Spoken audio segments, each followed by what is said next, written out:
Saudações concurseiras! Bem-vindo a mais um evento aqui no Qualis, comigo, professor Gustavo Musi. E nessa semana nós estamos aí resolvendo questões de provas com vocês, não é isso? E eu trouxe aqui para você uma questão de AFO, de Administração Financeira e Orçamentária, ou se você preferir, de noções de orçamento público, certo? Vamos à nossa questão da FCC, está lá na sua tela, diz o seguinte.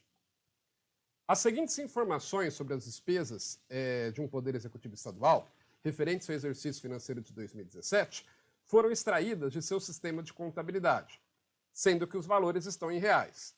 Aí você tem aqui as seguintes informações que aí estão. Você tem aí várias despesas, tá certo? O valor da despesa empenhada, despesa conforme o regime de competência e o valor da despesa paga. Aí, com base nisso, diz o seguinte. A receita corrente líquida do Estado, referente ao exercício financeiro de 2017, foi de 20 milhões de reais. Com base nessas informações, em decorrência das determinações da Lei de Responsabilidade Fiscal quanto à despesa total com pessoal, o Poder Executivo Estadual, ao final do exercício de 2017, alternativa A, estava vedada a contratar operações de crédito destinadas ao refinanciamento da dívida imobiliária. Alternativa B, estava impedido de receber transferências voluntárias. C, não estava vedado a alterar a estrutura de carreira que implicasse em aumento de despesa. D, não estava sujeito a ser alertado pelo Tribunal de Contas do respectivo Estado. Ou alternativa E, estava vedado a contratar horas extras e a conceder vantagens, aumentos e ajustes, ou adequar a remuneração a qualquer título. E aí vamos testar essas alternativas? Primeiro vamos ver o que a questão está falando. Ela está pedindo, basicamente, para você comparar os gastos que o Estado teve com o total de gastos com pessoal permitido pela Lei de Responsabilidade Fiscal, ok? Vamos lá. Então, resolução. Primeira coisa, devemos nos lembrar de qual é o limite de gastos com pessoal para o Poder Executivo Estadual, previsto lá no artigo 20 da Lei de Responsabilidade Fiscal. O artigo 20 diz o seguinte, a repartição dos limites globais do artigo 19, que diz que os estados não podem gastar mais de 60% da sua receita corrente líquida com pessoal, não poderá exceder os seguintes percentuais. Na esfera estadual, 49% para o Executivo. Então, o Poder Executivo Estadual ele não pode gastar mais do que 49% da receita corrente líquida do Estado com pagamento de pessoal. Ficou claro? Então tá. Vamos calcular quanto dá esse 49%, porque a questão informou para a gente qual foi o valor da receita corrente líquida. Ela disse para nós que a receita corrente líquida foi de 20 milhões de reais. Então você vai calcular 49% de 20 milhões de reais. O máximo que o Poder Executivo pode gastar com o pessoal aí é 9 milhões e 800 mil, ok? Muito bem. E aí, quanto ele gastou com o pessoal? Aí nós temos que lembrar que na despesa com o pessoal inclui, de fato, tudo que se gasta com o pessoal. Inclusive valores variáveis, horas extras, pagamento a aposentados, terceirizados, tudo isso, de acordo com o artigo 18 da Lei de Responsabilidade Fiscal, compõe os chamados gastos com pessoal, tá? Então vamos lá. Aí o próximo passo é encarar o total de despesas com pessoal conforme dispõe o artigo 18, parágrafo 1º da LRF, que ele diz o seguinte, para os efeitos dessa lei complementar, entende-se como despesa total com pessoal o somatório dos gastos do ente da federação com os ativos, os inativos e os pensionistas, relativos a mandatos eletivos, cargos, funções ou empregos, civis, militares de membros de poder, com quaisquer espécies remuneratórias, tais como vencimentos e vantagens, fixas e variáveis, subsídios, proventos da aposentadoria, reformas e pensões, inclusive adicionais, gratificações, horas extras e vantagens pessoais de qualquer natureza, bem como encargos sociais e contribuições recolhidas pelo ente às entidades de previdência. Tem mais. Parágrafo 1º. Os valores dos contratos de terceirização de mão de obra que se refere à substituição de servidores e empregados públicos serão contabilizados como outras despesas com pessoal. Então, terceirização também entra como despesa com pessoal. Só tem que tomar cuidado que o parágrafo 1º do artigo 19, ele vai dizer o seguinte, na verificação do atendimento dos limites definidos nesse artigo, não serão computadas as despesas. Primeiro, de indenização por demissão de servidores ou empregados. Segundo, relativo a incentivos à demissão voluntária, não serão computados, tá? Terceiro, derivadas da aplicação do disposto no inciso 2 do parágrafo 6º do artigo 57 da Constituição Federal, que fala da convocação extraordinária do Congresso Nacional. Parágrafo 4º, decorrente decisão judicial e da competência do período anterior à da apuração. e a despesa com o pessoal do Distrito Federal dos Estados do Amapá e Roraima, custeadas com recursos transferidos pela União, na forma dos incisos tais da Constituição, que não se aplica aqui, porque em nenhum momento fala que é do Estado de Amapá e Roraima. E, por fim, as despesas com inativos, ainda que por intermédio de fundo específico, custeadas por recursos provenientes da arrecadação de contribuições dos segurados, da compensação financeira de que trata o artigo 201, parágrafo 9º da Constituição, que fala da compensação mútua, que a União, estados e municípios devem fazer para pagamento de aposentados quando ele tiver contribuído parte para a União, ou parte para o Estado, ou parte para o município, e também das demais receitas diretamente arrecadadas por fundo vinculado ao pagamento de aposentados, inclusive o produto da alienação de bens, direitos e ativos, bem como seu superávit financeiro.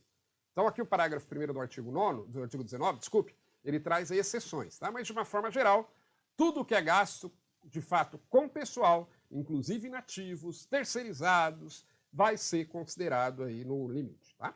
Então vamos voltar na tabelinha que ele deu pra gente, quais são os gastos que nós vamos considerar. Lembrando que nós vamos pegar a despesa conforme o regime de competência, tá?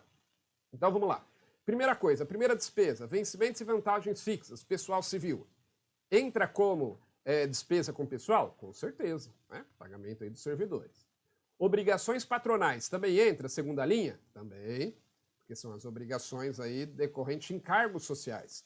E nós vimos que o artigo 18 da LRF diz que os encargos sociais também entram.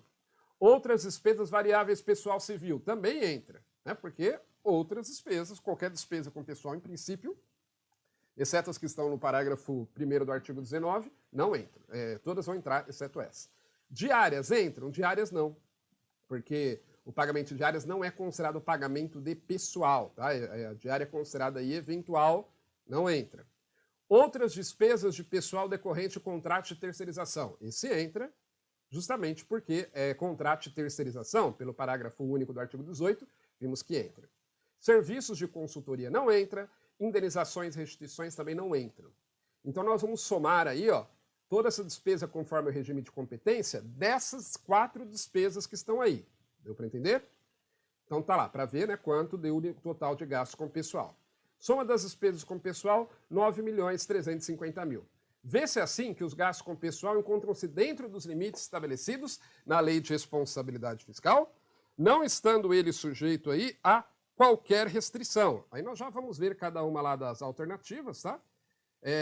Mas ele não está sujeito a... Só quero conferir aqui um cálculo. Se eu somei aqui, que eu falei para somar, mas deixa eu ver se eu somei certinho. 5.500.000, mais 1.900.000, mais 1 milhão, mais 900.000. Lembrando que nós vamos somar ali o que está na coluna, despesa conforme o regime de competência, ok? Na verdade, vai dar 9.300.000. 9.300.000, vai dar até menor aí, 9.300.000 e não 9.350.000, tá? Vamos checar cada uma das alternativas aí? Vamos lá. Ó. Primeira alternativa. O ente estava vedado a contratar operações de crédito destinadas ao refinanciamento da dívida imobiliária? Não, na verdade, nunca há essa vedação. Mesmo quando o ente ele ultrapassa o limite de gasto com o pessoal e não volta em 2 quadrimestres, ele fica proibido, na verdade, de contratar operações de crédito em geral. Mas se for para refinanciar a dívida imobiliária, não existe essa restrição, tá? Então, já poderíamos eliminar de pronto, sem fazer nenhum cálculo. B. Estava impedido de receber transferências voluntárias? Também poderia eliminar de plano, por quê? Porque o ente ele só fica proibido de receber transferências voluntárias se ele estourar o limite de gasto com o pessoal e não voltar ao limite em 2 quadrimestres. E aqui em nenhum momento diz que ele já tinha estourado o limite com o pessoal no quadrimestre anterior, tá? Então, por falta de informação, já não daria para dizer, não daria para cravar que ele estava impedido de receber transferências voluntárias, vez que isso só vai acontecer, repito, se ele estourar o limite de gasto com o pessoal por 2 quadrimestres, não retornar, né? Nesses 2 quadrimestres. Estourar um quadrimestre e não retornar nos 2 seguintes. Então, na verdade, tem que estourar em 3 quadrimestres, certo? E de qualquer forma, nós vimos que ele ficou dentro do limite, então a B está eliminada mesmo. C. Não estava vedado a alterar a estrutura de carreira que implicasse aumento de despesa? Veja, quando é que ele vai estar vedado a alterar a estrutura de carreira que implica aumento de despesa? Quando ele ultrapassar o limite prudencial, lembra? Se ele ultrapassar o limite prudencial de gasto com pessoal, que equivale a 95% do limite total, ele não pode aumentar gastos com pessoal. Será que ele ultrapassou 95%? Lembrando que aqui não vai ser 9 milhões e 350 mil, vai ser 9 milhões e 300 mil, né? Mas vamos ver. Qual que era o limite que ele tinha para gastar? Ele tinha o limite de gastos era de 9 milhões e 800 mil, lembra? 49% de 20 milhões. Se você calcular 95% de 9 milhões e 800 mil, isso daí vai dar 9 milhões 310 mil, os 95%. E nós vimos que ele gastou, que ele, na verdade, o gasto dele com o pessoal deu um montante de 9 milhões e 300 mil, não 350, que eu acabei somando errado. Deu 9 milhões e 300 mil. Portanto, ele ficou dentro do limite, limite prudencial também. Ficou abaixo dos 95%. Então, está certo, ele não estava vedado a alterar estrutura de carreira que implicasse aumento de despesa. Ele poderia aumentar, né?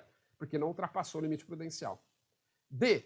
Ele não estava sujeito a ser alertado pelo Tribunal de Contas do respectivo Estado. Quando que o ente será alertado, o poder será alertado pelo Tribunal de Contas?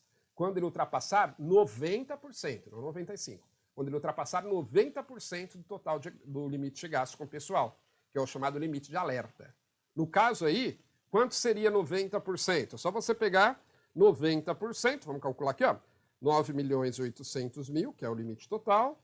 Se você, 90%, se você calcular, vai dar 8 milhões e 820 mil. Então ele ficou acima, porque ele gastou 9 milhões e 300 mil. Então ele estava sujeito sim a ser alertado. O Tribunal de Contas vai puxar a orelha dele e dizer, olha, toma cuidado, você está muito próximo aí já do limite prudencial, você está 90% do limite total. Então a D está errada, ele estava sujeito sim a ser alertado. Ultrapassou o limite de alerta. E a alternativa é, estava vedada a contratar horas extras e a conceder vantagens, aumentos e ajustes ou adequar remuneração a qualquer título. Isso aqui só vai acontecer quando ele ultrapassar o limite prudencial. E vimos que ele não ultrapassou o limite prudencial, que é de 95% do limite total. Lembra? O limite total 9 milhões e 800 mil nós calculamos, 95% de 9 milhões e 310 mil, e ele ficou em 9 milhões e 300 mil. Então ele não chegou nem a ultrapassar o limite prudencial. Então ele não está ainda impedido de contratar horas extras e conceder vantagens, aumentos e ajustes, ou adequar a remuneração a qualquer título. Então, de fato, a única alternativa correta aí é a alternativa C. Essa que deveria aí ter sido assinalada, ok? Com isso, então, resolvemos mais uma questão aqui com você, nesse nosso período aí, né, de recesso. Esperamos que você esteja aproveitando também para colocar os estudos em dia, porque o Qualis não deixa você em momento nenhum, está contigo até você chegar lá. Vamos ficando por aqui, um grande abraço para você, saudações concurseiras e até a próxima!